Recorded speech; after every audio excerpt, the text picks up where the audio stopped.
Hello friend, welcome to our channel your education. Last video में हमने बात की थी न्यूक्लियस के बारे में। आज की वीडियो में हम डिस्कस करेंगे माइटोकॉन्ड्रिया, जो कि सेकंड सेल ऑर्गेनेली होगा। अगर आपको आज की वीडियो अच्छी लगे तो हमारी वीडियो को लाइक शेयर ज़रूर करें, और जिसने भी हमारे चैनल को सब्सक्राइब नहीं किया है वो चैनल को सब्सक्राइब कर ले। तो चलिए फ्रेंड, चलते हैं आज के टॉपिक की ओर। तो फ्रेंड, सबसे पहले हमें पता होना चाहिए कि माइटोकॉन्ड्रिया जो है वो किस शब्द से मिलके बना हुआ है। माइटोकॉन्ड्रिया जो है तो वो दो वर्ड्स का कॉम्बिनेशन है। एक है माइटोज एंड सेकेंड इज कॉन्ड्रियोन। ठीक है। माइटोज का मीनिंग क्या होता है? माइटोज का मीनिंग होता है थ्रेड, मीन्स धागा, और कॉन्ड्रियोन्स का मीनिंग होता है ग्रेन्यूल, मीन्स कण। ठीक है। तो हम बता सकते हैं इस माइटोकॉन्ड्रिया वर्ड से ही कि माइटोकॉन्ड्रिया होते क्या हैं। माइटोकॉन्ड्रिया क्या हैं? ये कण होते हैं, लेकिन जो इनकी स्ट्रक्चर होती है वो थ्रेड के जैसी होती है। मतलब होंगे वो ग्रेन्यूल, लेकिन थ्रेड की जैसे। अब आपने कहीं कहीं पढ़ा होगा, एक वर्ड है माइटोकॉन्ड्रिया और दूसरा होता है माइटोकॉन्ड्रियोन। इनमें डिफरेंस क्या है? माइटोकॉन्ड्रियोन जो है ये है सिंगुलर, मीन्स अगर हमें एक माइटोकॉन्ड्रिया की बात करनी है, हम एक माइटोकॉन्ड्रिया के बारे में बता रहे हैं तो हम बोलेंगे माइटोकॉन्ड्रियोन। और अगर बहुत सारे माइटोकॉन्ड्रिया के बारे में बात करनी है तो वो होता है माइटोकॉन्ड्रिया। मतलब ये क्या है? प्लूरल फॉर्म है माइटोकॉन्ड्रियन की। ठीक है। अब हमने ये देख लिया कि माइटोकॉन्ड्रिया वर्ड का मीनिंग क्या होता है। अब देखते हैं माइटोकॉन्ड्रिया की खोज किसने की। माइटोकॉन्ड्रिया की डिस्कवरी किसने की है? डिस्कवरी की है कोलिकर।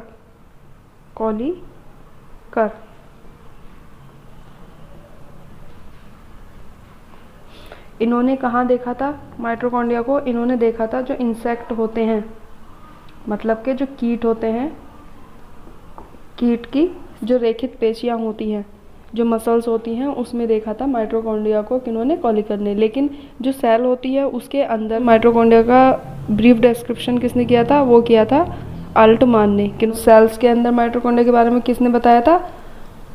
अल्टमान। कब बताया था इन्होंने? ये 1890 में। जबकि जो कोलिकर थे इन्होंने कब बताया था माइटोकॉन्ड्रिया के बारे में? 1850 में। ठीक है। अब हम बात कर लेते हैं शेप एंड साइज। माइटोकॉन्ड्रिया की शेप अभी हमने आपको बताई थी कैसे होते हैं। ये एक तो एक ग्रेन्यूल होते हैं, लेकिन कैसे होंगे? थ्रेड लाइक सेल के अंदर प्रेजेंट होंगे, ग्रेन्यूल लाइक होंगे, लेकिन थ्रेड की जैसे इनकी स्ट्रक्चर होगी। दूसरा, माइटोकॉन्ड्रिया का दूसरा नाम और है जिसे कहते हैं हम कॉन्ड्रियोसोम्स। क्या कहते हैं? कॉन्ड्रियोसोम्स। शेप कैसे? Granule thread like rod shape, granule thread like rod shape होंगे। अब बात करते हैं इनके साइज़ की। तो साइज़ कितना होता है? मोस्टली जो लेंथ होती है माइटोकॉन्ड्रिया की वो होती है 3 to 5 माइक्रोन। और अगर हम डायमीटर की बात करें, मतलब के व्यास की बात करें, तो वो होता है 0.2 to 2 माइक्रोन। कितना होता है? 0.2 to 2 माइक्रोन डायमीटर, और लेंथ होती है 3 to 5। माइटोकॉन्ड्रिया और भी बड़े साइज़ के देखे गए हैं अभी तक। वो कितने हो सकते हैं? मैक्सिमम 0.3 से लेकर कहाँ तक? 40 माइक्रोन तक।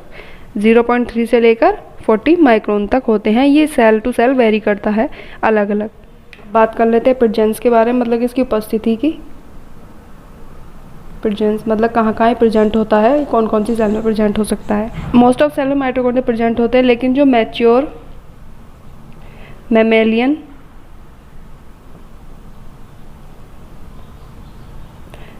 रेड ब्लड सेल्स होती हैं उसके अंदर माइटोकॉन्ड्रिया क्या होते हैं? एब्सेंट होते हैं।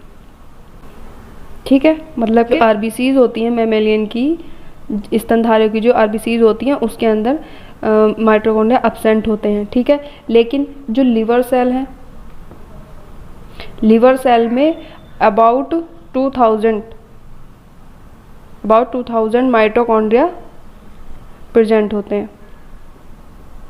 अब बात करते हैं माइटोकॉन्ड्रिया के रोल की बात। मेन जो रोल है इसका, main role of it is the production of energy. ठीक है, क्या है मेन रोल? जो माइटोकॉन्ड्रिया है वो सेल के अंदर एनर्जी का प्रोडक्शन करते हैं, इसी वजह से माइटोकॉन्ड्रिया को कहते हैं पावर हाउस ऑफ सेल। क्या कहते हैं? पावर हाउस ऑफ सेल, क्योंकि सेल को वर्किंग करने के लिए या जो और सेल ऑर्गेनिल है उनको एनर्जी कहाँ से मिलती है? माइटोकॉन्ड्रिया से। अब हमने आपको बता दिया कि माइटोकॉन्ड्रिया का काम क्या है, एनर्जी प्रोडक्शन का। लेकिन एनर्जी प्रोडक्शन ये किस तरीके से करता है? 3 इसके पाथ हैं, मतलब 3 रोल हैं जिनके थ्रू ये एनर्जी का प्रोडक्शन करता है। तो पहला है क्रेब साइकिल, इसे कहते हैं हम TCA साइकिल भी कहते हैं। ठीक है, दूसरा आता है रेस्पिरेटरी सिस्टम या electron transport chain, ETC electron transport chain. Third आता है फॉस्फोराइलेशन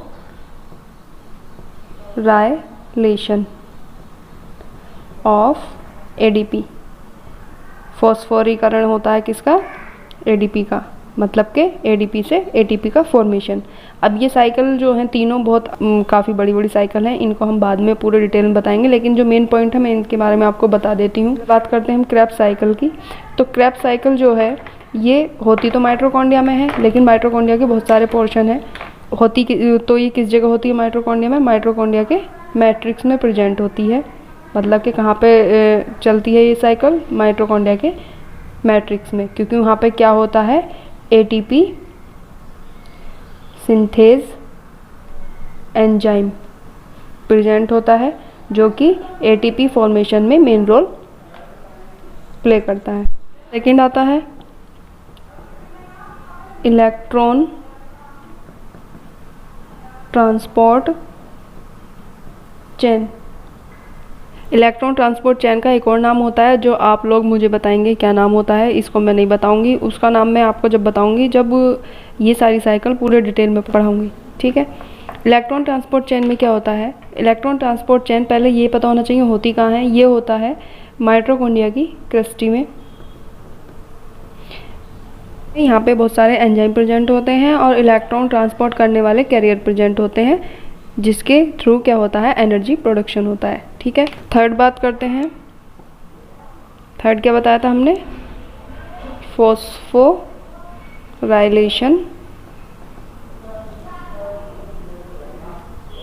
सिस्टम या फॉस्फोराइलेशन ऑफ ADP। जो फॉस्फोराइलेशन सिस्टम है मेनली किसका बना होता है? एक F1 किसका बना होता है? F1 पार्टिकल का। और किसका बना हुआ होता है? ATP synthase. 2 चीज़ों का बना होता है, F1 पार्टिकल, दूसरा ATP सिंथेज। इसमें होता क्या है? जो ADP है वो ADP किस में कन्वर्ट हो जाता है? ATP में। अब अभी हमने आपको बताया था कि ATP सिंथेज कहाँ प्रेजेंट होता है? मैट्रिक्स में। तो ये कहाँ होंगे जरूर? F1 पार्टिकल मैट्रिक्स में, या मैट्रिक्स के कॉन्टैक्ट में जरूर होंगे। ठीक है, ये हो गया फॉस्फोराइलेशन ऑफ सिस्टम। अब हम बात कर लेते हैं कि माइटोकॉन्ड्रिया में क्या कौन कौन से कंपोनेंट प्रेजेंट होते हैं, मतलब के कंपोजिशन ऑफ माइटोकॉन्ड्रिया, मतलब माइटोकॉन्ड्रिया में क्या क्या प्रेजेंट होता है। तो माइटोकॉन्ड्रिया में प्रेजेंट क्या क्या होता है पहले हम ये देखते हैं। प्रोटीन, फॉस्फोलिपिड्स,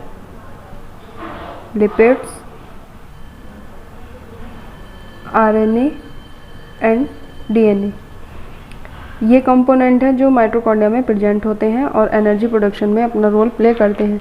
तो अब हम बता देते हैं कि ये कितनी % में होते हैं। तो प्रोटीन कितना % होता है माइटोकॉन्ड्रिया में? 65 to 70%। फॉस्फोलिपिड कितने % होते हैं? 25%। RNA होते हैं 0.5% और DNA की कुछ अमाउंट प्रेजेंट होती है माइटोकॉन्ड्रिया में। ठीक है, इसके बाद हम बात करते हैं स्ट्रक्चर ऑफ माइटोकॉन्ड्रिया। तो फ्रेंड चलिए अब हम बात कर लेते हैं स्ट्रक्चर ऑफ माइटोकॉन्ड्रिया। तो ये क्या है, ये माइटोकॉन्ड्रिया है। माइटोकॉन्ड्रिया में क्या क्या प्रेजेंट है उसके बारे में मैंने बताया है कि कौन सी चीज़ कहाँ प्रेजेंट है। तो बाहर की तरफ जो आपको लाइनिंग दिख रही है ये वाली, ये क्या है, आउटर मेम्ब्रेन या फिर आउटर माइटोकॉन्ड्रियल मेम्ब्रेन। ठीक है, इसके अंदर एक और आपको लाइन दिख रही होगी जो अंदर को फोल्ड किए हुए है मैट्रिक्स की तरफ को। माइटोकॉन्ड्रिया में अंदर की साइड फोल्ड बनाए हुए एक और मेम्ब्रेन दिख रही होगी जिसे कहते हैं इनर माइटोकॉन्ड्रियल मेम्ब्रेन या इनर मेम्ब्रेन। अब इन दोनों मेम्ब्रेन के बीच में एक स्पेस है, जो स्पेस इनर मेम्ब्रेन और आउटर मेम्ब्रेन को अलग करता है, जिसे कहते हैं इंटर माइटोकॉन्ड्रियल मेम्ब्रेन स्पेस या इंटर मेम्ब्रेन स्पेस। ठीक है, अब जो इनर मेम्ब्रेन है वो अंदर की साइड फोल्ड बनाए हुए हैं, फिंगर के जैसे स्ट्रक्चर बनाए हुए हैं, जिसे हम क्या कहते हैं, क्रस्टी या दूसरा उसका या फिर ऑक्सीजोम, क्रस्टी या ऑक्सीजोम। अब इन क्रस्टी के ऊपर आपको कुछ पार्टिकल दिखाए गए हैं ब्लैक कलर से, जिसे कहते हैं F1 पार्टिकल। माइटोकॉन्ड्रिया में खुद का डीएनए प्रेजेंट होता है, जिसे डीएनए कहते हैं या माइटोजीनोम कहते हैं, माइटोकॉन्ड्रियल डीएनए कहते हैं। माइटोकॉन्ड्रिया में अंदर की साइड एक फ्लूइड प्रेजेंट होता है जेल लाइक, जिसे कहते हैं मैट्रिक्स, और इसी मैट्रिक्स में क्या प्रेजेंट होते हैं, आरएनए। क्या प्रेजेंट होते हैं, आरएनए। ठीक है, ये तो हो गया माइटोकॉन्ड्रिया के बारे में। अब जो माइटोकॉन्ड्रिया में अंदर क्रस्टी बताई हैं, ये फिंगर लाइक जो स्ट्रक्चर है क्रस्टी, इसको हम ब्रीफ में देख लेते हैं कि कहाँ पे क्या प्रेजेंट होता है। तो ये वाला जो डायग्राम है किसका है, ये क्रस्टी और F1 पार्टिकल का है। तो क्रस्टी कहाँ प्रेजेंट होती है, ये बाहर वाली जो मेम्ब्रेन है, ये लाइनिंग दिखाई है double, outer membrane, outer mitochondrial membrane, और ये कौन सी है, इनर मेम्ब्रेन। इनर मेम्ब्रेन अंदर की साइड फोल्डेड हो जाती है, फिंगर लाइक स्ट्रक्चर बनाती है, जिसे हमने कहा है क्रस्टी। और आउटर और इनर मेम्ब्रेन के बीच के स्पेस को क्या कहा था, इंटर मेम्ब्रेन स्पेस। अब इन क्रस्टी पे कुछ ग्रेन्यूल्स या कुछ पार्टिकल प्रेजेंट होते हैं, जिसे कहते हैं हम F1 पार्टिकल्स। अब ये F1 पार्टिकल्स भी 3 पार्ट में बटे हुए होते हैं, या मतलब 3 पार्ट से मिलके बने हुए होते हैं। जो इसका ऊपर राउंड शेप स्ट्रक्चर है, इसे कहते हैं हम हेड। अब ये हेड जुड़ा हुआ किससे होता है, पेडिकल से। ये हेड और पेडिकल किस पर बेस होते हैं, या मतलब किस पर अटैच होते हैं, उसे कहते हैं हम बेस। ठीक है, ये हो गई F1 पार्टिकल की स्ट्रक्चर और ये हो गई क्रस्टी की स्ट्रक्चर। ठीक, तो फ्रेंड्स ये था माइटोकॉन्ड्रिया की स्ट्रक्चर। अब हम बात कर लेते हैं माइटोकॉन्ड्रिया के पार्ट्स के बारे में। तो फ्रेंड्स चलिए बात कर लेते हैं स्ट्रक्चर ऑफ माइटोकॉन्ड्रिया या पार्ट्स ऑफ माइटोकॉन्ड्रिया। ठीक है, तो माइटोकॉन्ड्रिया के कितने पार्ट्स होते हैं, तो माइटोकॉन्ड्रिया के कितने पार्ट्स होते हैं, पहला होता है outer membrane, second inter membrane space, third inner membrane, fourth crusty, and next one is matrix. ठीक है, मेन पार्ट्स ये होते हैं माइटोकॉन्ड्रिया के, इनको हम 1 बाय 1 डिटेल में पढ़ेंगे। हम बात करते हैं आउटर मेम्ब्रेन की। आउटर मेम्ब्रेन कहाँ है, आपको इस डायग्राम में दिख रही है, ये क्या है, आउटर मेम्ब्रेन। तो ये आउटर मेम्ब्रेन किसकी बनी होती है और इसका क्या काम है माइटोकॉन्ड्रिया में, हम ये देख लेते हैं। तो जो ये आउटर मेम्ब्रेन है ये बनी होती है फॉस्फोलिपिड की, फॉस्फोलिपिड्स, और ये कैसी होती है, फ्लैट होती है। ठीक है, इसका इम्पोर्टेंस क्या है, ये इन्वॉल्व होती है सिग्नलिंग में, सिग्नलिंग इन सेल। और किस लिए इम्पोर्टेंट है, और कैसी होती है, ये सेमी परमिएबल मतलब कि अर्ध पारगम्य होती है कुछ कंपोनेंट के लिए। Semi permeable for some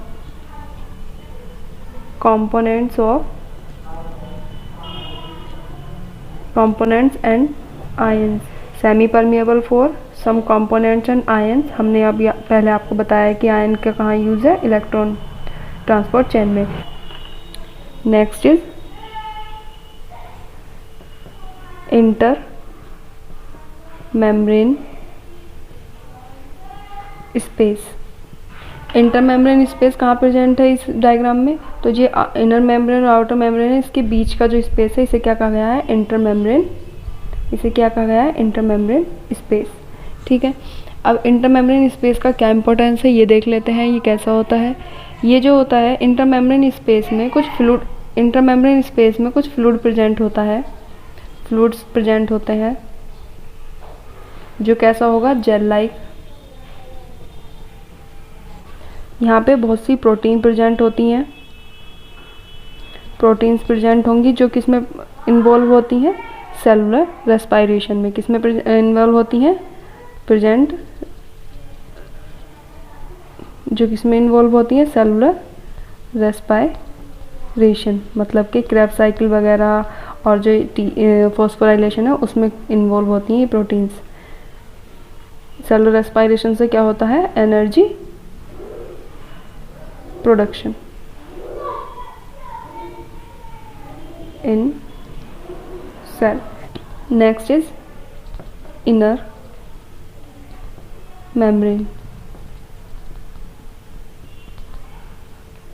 inner membrane कहाँ है इस डायग्राम में, ये क्या है, इनर मेम्ब्रेन। इनर मेम्ब्रेन का क्या काम है, ये भी क्या है, सेमी परमिएबल है, मतलब कि अर्धपारगम्य है। For some components and ions that involves in energy production process। ठीक है, मतलब कि जो इनर मेम्ब्रेन है, इनर मेम्ब्रेन कैसी होती है, सेमी परमिएबल होती है, जैसे आउटर मेम्ब्रेन है उसके जैसे ही, कुछ कंपोनेंट के लिए और आयंस के लिए। ये आयंस और कंपोनेंट कहाँ इन्वॉल्व होते हैं, ये इन्वॉल्व होते हैं एनर्जी प्रोडक्शन में। जो एनर्जी प्रोडक्शन के प्रोसेस हैं वहाँ पर ये इन्वॉल्व होते हैं। ठीक, ने देखा डायग्राम में कि जो इनर मेम्ब्रेन है वो अंदर को फोल्ड बनाए हुए हैं, मैट्रिक्स की साइड में माइटोकॉन्ड्रिया में फोल्ड बनाए हुए हैं। इसका क्या रोल है, जो ये इनर मेम्ब्रेन है वो आउटर मेम्ब्रेन से 5 टाइम्स एक्सपेंड होती है।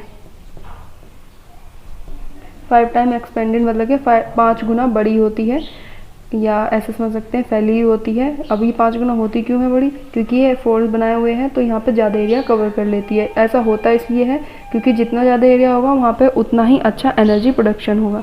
ठीक है, नेक्स्ट वन इज क्रिस्टी। इस डायग्राम में कहाँ पर क्रिस्टी, ये अंदर जो फिंगर लाइक स्ट्रक्चर है इनर मेम्ब्रेन की, ये क्या है, क्रिस्टी। क्रिस्टी और कुछ नहीं है, ये क्या होती है, inner folding of inner membrane of inner membrane. ठीक है, मतलब कि जो इनर मेम्ब्रेन है माइटोकॉन्ड्रिया की वो अंदर की साइड फोल्ड बनाती है, यही क्या, इसी शेप को हम क्या कह देते हैं, क्रिस्टी। ये होती कैसी है, फिंगर लाइक स्ट्रक्चर होती हैं, फिंगर लाइक स्ट्रक्चर होती हैं। अब जो प्लांट सेल है,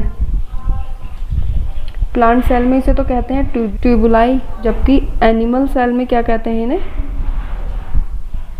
एनिमल सेल में कहते हैं इन्हें क्रिस्टी या ऑक्सीसोम्स। क्या कहते हैं, एनिमल सेल में कहते हैं क्रिस्टी या ऑक्सीसोम, प्लांट सेल में कहते हैं ट्यूबुलाई। फिंगर लाइक स्ट्रक्चर है और इनर फोल्डिंग होती है इनर मेम्ब्रेन की। ठीक, ये जो क्रिस्टी है, क्रिस्टी पे आपको एक स्ट्रक्चर दिख रही होगी जिसे कहते हैं हम F1 पार्टिकल। क्या कहा है इन्हें, F1 पार्टिकल्स। F1 पार्टिकल क्या है, ये साइट है किसके लिए, ATP फॉर्मेशन के लिए, ATP सिंथेसिस की साइट है F1 पार्टिकल जो प्रेजेंट होती है क्रिस्टी पे। ठीक है, इसके बाद बात करते हैं हम मैट्रिक्स। ये आपको ग्रीन कलर के डॉटेड जो दिख रहे हैं ये क्या है, मैट्रिक्स है। मैट्रिक्स को जो है कवर करके कौन रखता है, इनर मेम्ब्रेन। और मैट्रिक्स होता कैसा है, ये फ्लूइड होता है। एक तो मैट्रिक्स क्या है, फ्लूइड है। और कैसा फ्लूइड है, जेल लाइक फ्लूइड है। जेल लाइक फ्लूइड होगा, इसमें बहुत सारी प्रोटीन होती हैं, ये मतलब कि प्रोटीनेशियस फ्लूइड है जिसमें प्रोटीन प्रेजेंट होती है। आयंस होते हैं जो इन्वॉल्व होते हैं किसमें, इलेक्ट्रॉन ट्रांसपोर्ट चेन में। एक एंजाइम प्रेजेंट होता है यहाँ पे एटीपी सिंथेस, जो किस में इन्वॉल्व है, एटीपी सिंथेसिस में या एटीपी फॉर्मेशन में। ठीक है, अब मैट्रिक्स में कुछ और चीज़ें प्रेजेंट होती हैं, वो क्या क्या हैं। तो मैट्रिक्स में दो कंपोनेंट हैं जो बहुत इंपॉर्टेंट हैं, वो प्रेजेंट होते हैं, उन्हें देख लेते हैं। एक तो होता है राइबोसोम और दूसरा होता है डीएनए। माइटोकॉन्ड्रिया के पास अपना खुद का राइबोसोम प्रेजेंट होता है, और राइबोसोम किस में इन्वॉल्व होते हैं, ये इन्वॉल्व होते हैं प्रोटीन फॉर्मेशन में, क्योंकि राइबोसोम से बनता है आरएनए, और आरएनए वगैरह मिलके क्या बनाते हैं, प्रोटीन। और माइटोकॉन्ड्रिया में डीएनए भी प्रेजेंट होता है, जिसे हम कहते हैं माइटोकॉन्ड्रियल जीनोम या माइटो डीएनए। जैसा कि आप सभी जानते हैं, सेल में डीएनए कहाँ प्रेजेंट होता है। सेल में जो डीएनए है वो मोस्टली कहाँ प्रेजेंट होता है, न्यूक्लियस में। ठीक है, लेकिन इसके अलावा जो डीएनए है वो दो और सेल ऑर्गेनेल में प्रेजेंट होता है। वो कौन कौन सी हैं, एक तो है क्लोरोप्लास्ट, मतलब कि प्लास्टिड्स होते हैं, प्लास्टिड का एक टाइप है क्लोरोप्लास्ट, और दूसरा होता है माइटोकॉन्ड्रिया। ठीक, ये एक एक्स्ट्रा पॉइंट है। अब जैसे कि आपको पता चल गया है कि जो डीएनए है वो न्यूक्लियस के साथ साथ क्लोरोप्लास्ट और किस में प्रेजेंट होता है, क्लोरोप्लास्ट और किस में प्रेजेंट होता है, माइटोकॉन्ड्रिया में। क्लोरोप्लास्ट में प्रेजेंट होगा, दूसरा किस में होगा, माइटोकॉन्ड्रिया में। ठीक, अब मैं यहाँ से अगर आपसे एक जनरल क्वेश्चन पूछूं कि अगर बात की जाए प्लांट सेल और एनिमल सेल, तो क्या आप यहाँ से बता सकते हैं कि प्लांट सेल में कहाँ कहाँ प्रेजेंट होता है डीएनए, और एनिमल सेल में कहाँ कहाँ प्रेजेंट होता है। इसका जवाब आप मुझे कहाँ देंगे, कमेंट सेक्शन में देंगे, इसके बारे में आपको नहीं बताऊँगी। ठीक है, अब देख लेते हैं फंक्शंस ऑफ माइटोकॉन्ड्रिया। वैसे मैंने आपको पहले ही बता दिया है, रोल या फंक्शन एक ही बात है, फिर भी एक बार बता देती हूँ। कहाँ होता है, एनर्जी प्रोडक्शन में। एनर्जी प्रोडक्शन जो करते हैं ये किसकी फॉर्म में करते हैं, एटीपी। अब एटीपी की फुल फॉर्म क्या है, एटीपी की फुल फॉर्म है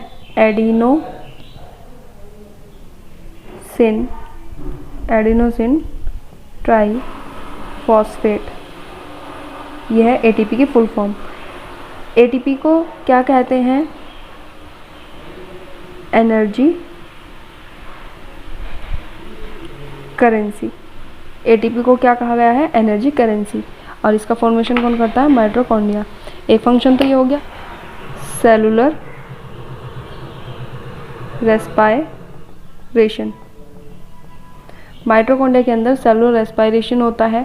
सेलुलर रेस्पायरेशन मतलब कि एनर्जी प्रोडक्शन होता है, दो टाइप से होता है सेलुलर रेस्पायरेशन। एक तो होता है एरोबिक, दूसरा होता है अनएरोबिक।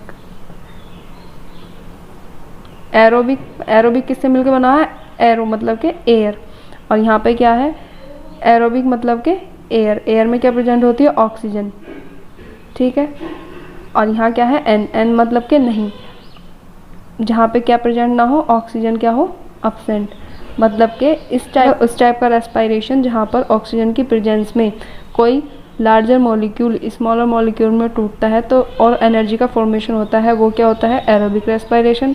जबकि लार्जर मॉलिक्यूल स्मॉल मॉलिक्यूल में टूटता है in the absence of oxygen, called anaerobic respiration. ठीक है, नेक्स्ट तीसरा फंक्शन और है जो मेन है इसका, वो है फॉस्फोराइलेशन ऑफ एडीपी। फॉस्फोराइलेशन में क्या होता है, जो एडीपी है वो किस में कन्वर्ट होता है, एटीपी में, in the presence of phosphate. ठीक है, तो फ्रेंड्स आज की वीडियो आपको हमारी कैसी लगी। अगर आपको हमारी वीडियो अच्छी लगी है तो प्लीज़ वीडियो को लाइक शेयर ज़रूर करें। और जो भी नए व्यूअर्स हमारे चैनल से जुड़े हैं या जिन्होंने भी हमारे चैनल को सब्सक्राइब नहीं किया है वो प्लीज़ सब्सक्राइब कर लें। इससे क्या होगा, इससे आपके पास जो भी हमारी लेटेस्ट वीडियो आएंगी उसका नोटिफिकेशन टाइम टू टाइम पहुंचता रहेगा। Thank you.